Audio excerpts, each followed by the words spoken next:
What's up? Hey, good morning. Good morning. David. How are you? Good. I feel like we should be paying you. You've been on our show so many times. I totally agree. I know. It's $5. Will you take $5? Yes, I will, actually. I'm gonna try to sound like I'm not gonna try to sound like the rabid fanboy that I am about your music. Oh, come on. But when you were at the Ridgefield Playhouse the last time, and my buddy drove up from Rochester. He and I are both huge David Crosby fans. We're the guys who stood up after you played the CPR song, where you said 3 people had listened to the album. Huge fans. Thank you, man. David Crosby's on the phone with us, in case you were wondering. Yeah. And David is amazing. We love having him on. David, I'm going to get right to it here with Ted Nugent. Ted Nugent goes on a rant about the Rock and Roll Hall of Fame and how he's being kept out because it's political. I didn't know you had Twitter. I'm excited to learn it. I'm now a Twitter fan of yours. This is what you said in response to Ted Nugent's rant about how it's political that he's being kept out. David says, that is really funny stuff. He's not good enough. And he never will be. A hack player and no singer at all. Could not write a decent song if his life depended on it. Fantastic tweet. Thanks, man. I love that you stayed right with the topic. Just go right to the music. I couldn't agree more. I've never been a fan of his music. That's why he's not in. Yeah, probably. I afterwards, I noticed a really creepy thing, though, that when I tweet, if I smack down somebody like that, like him or Kanye or somebody that I think is really kind of lame, it gets noticed 10 times as much as when I praise somebody who's really good. Like I talk about, some young artist that's really amazing that I've discovered. It gets about 10 times as much reaction, which it shows you what, social media is like a pretty rough game. I think I've got to back off on whacking people like he's too easy in the first place. Well, you make a good point. That's sort of what social media is, and it's kind of a statement about our society that nobody has any time for any positive comment. Well, not as much anyway, but I'm going to work on it. Oh, okay. Well, I still listen. Really appreciate it. You're right. Well, when I got the email about getting you on again, I go, are you going to tell me that David Crosby has another album coming out? Yes. And I know the album comes out today, correct? Yes. Well, I heard some of the streaming that they sent me, and it's just the harmonies and the collaborative effort between you and Michael and Becca and Michelle. Yeah, it's amazing. How many times can you reinvent Woodstock? It's just gorgeous. It gave me the... No, that was a really funny thing. You know what happened is I came up with another set of changes for it, and I showed it to Becca, and she found out a great way to play it. And so we just started doing it just for fun, right? And then we did it in a show. And when we did it in the show, when we got to the first chorus, we started singing that 4-part. Right. And the audience started applauding in the middle of the song. Oh, yeah.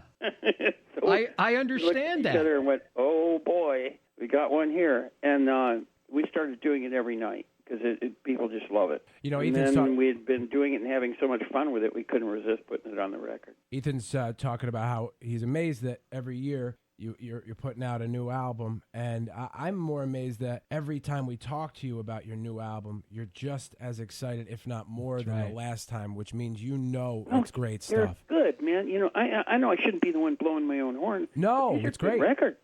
These are really good records, and the credit doesn't really go to me for doing them as fast as I'm doing it. The thing behind that is simply I don't have a lot of time left, and I'm not going to waste it. I'm working really hard. That's what I figured. Use every minute that I got, to make music. Because truthfully, man, it's really the only contribution I can make. It's the only thing that makes anything better. Things are not so good right now. No, they're not. People could use a lift. That's really on your mind? The clock is ticking? I mean, you're starting to think about your own mortality? Well, sure, yeah. I mean, I'm 77 years old. Of course, wouldn't you? Yeah, well, of course, yeah. The main thing and the positive thing is to look at whatever time you do have. Use it. Don't just sit on your butt. Well, that's what I feel the same way. I'm 10 yeyears younger than you. I'm 67, and my contribution is making fart jokes with Lou on the morning show. Yeah, right. I mean, that's what I'm doing. You just made me blow hot chocolate all over the fucking mouth. And if it was up to us, we'd do more shows There's just not enough shows in the week. We run out of shows, and then we get mad that we're not on the radio. Well, plus the fact that I've been doing this for 40 years at the same radio station, and I get to talk to people like you, and it's just... You have a lot of fun with it. I got to say, that you don't just grind it out. That's different. Since we're relating to each other on this artistic level, we should all hug. Do you feel that way when you get off stage? It's like everything else is kind of a disappointment. Not a disappointment so much, but I do love it when I get on stage, man. I love singing, okay? I really love it. And I do feel like it's the contribution I'm supposed to make. It's the thing I can do. Music is a lifting force. Music makes things better. So as much as we can do it, we're counteracting, a lot of the bad stuff in the world. And that means that I should be doing it all the time. I'll tell you, David, we're talking to David Crosby, by the way. I didn't never believe I would have said this, but you deciding not to get back together with Crosby, Stills, and Nash right now, I think is the best thing you've ever done. Well, because of what you're doing now. It's working. Yes. I'm not saying it to be mean. I got nothing bad in my heart about those guys. Mm-hmm. We did good work together. But you can't sit around and wait in life, particularly this late in life. You can't sit around and wait in life. You got to do what there is to do, and that's what I'm doing. I don't regret stepping out. I think it's actually created a bunch of good music, and I've given a chance to work with a bunch of young people, my son James and Jeff Pivar and the people in the Sky Trails band, and Michael and Beck and Michelle in the Lighthouse band. I'm just so damn lucky to be able to have people that want to work with me, that are interesting, and that can write like that. Here's one of the highlights of your show. No matter whether it's the Sky Trails band or the Lighthouse band, or the last time I saw you, your son was in the band, Jeff Pivar. But what you do is you play your stuff, you play your new compositions, and then you rearrange some of the songs you wrote for Crosby, Stills, and Nash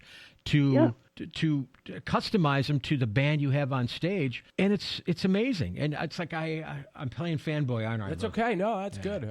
Listen, I love it. I do exactly that, and I love doing that. It's one of the most fun things. Keep developing the song. It's awesome. By the way, David's playing at the Capitol Theater in Port Chester, New York, which is a beautiful old theater, on December 8th, Saturday. And only 2 hours away is the Egg in Albany on Saturday the 1st, the week before that. Now I've got to go find tickets. Yeah. Because the truth is, man, if you come live, the songs speak better for me than I do, and much better. And the quality of music on this tour, this is a Lighthouse tour, and this is a rare band. You're not going to get to see this band all of next year, because he's only doing Snarky Puppy next year. Yeah. The name of the album is called Here If You Listen. It came out on Friday, and I've listened to some of it because I got to stream some of it. It's simply, if you love harmonies like I do, and melodies and whatnot, new stuff, you guys do a version of Woodstock it just blows me away. Get this record. Thank you, man. David Crosby, it is always a pleasure to talk with you. Thank you, David. Thanks, guys. I'll be back. All righty. Excellent. Yes, you will. Bye-bye. All right, man.